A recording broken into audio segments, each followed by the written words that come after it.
Bonjour, je suis Marie-Catherine Paquier et je suis enseignant-chercheur en marketing à l'EBS Paris. Alors pour la pédagogie, par exemple dans le séminaire études de marché, maintenant je travaille en m'appuyant sur la Sandbox, qui est notre espace qui abrite les projets de création d'entreprise, et je fais travailler mes étudiants de première année sur des vraies problématiques de vraies entreprises pitchées par l'entrepreneur, et on va sur le terrain faire un sondage, une recherche documentaire pour aider à la résolution de la problématique en vrai, comme dans la vraie vie.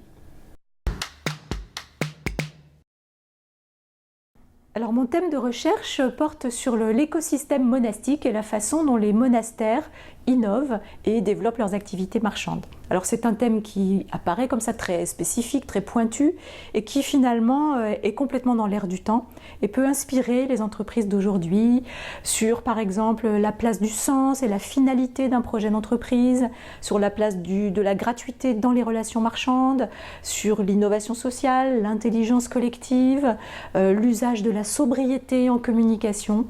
Par exemple, sont des thématiques qui sont tout à fait transposables à l'extérieur de l'écosystème monastique.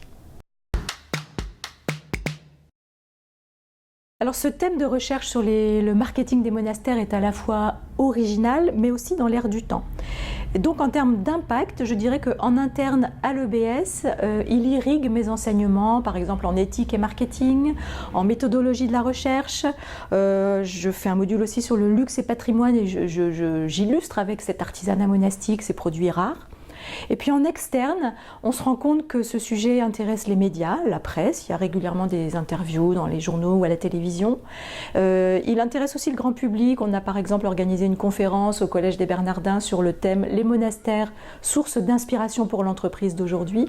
Et puis en termes de recherche académique, ce thème me vaut d'être approché par d'autres laboratoires de recherche, par exemple le Fine Cacao and Chocolate Institute de Harvard University, avec qui on est en train de créer un partenariat de recherche, l'université d'York aussi,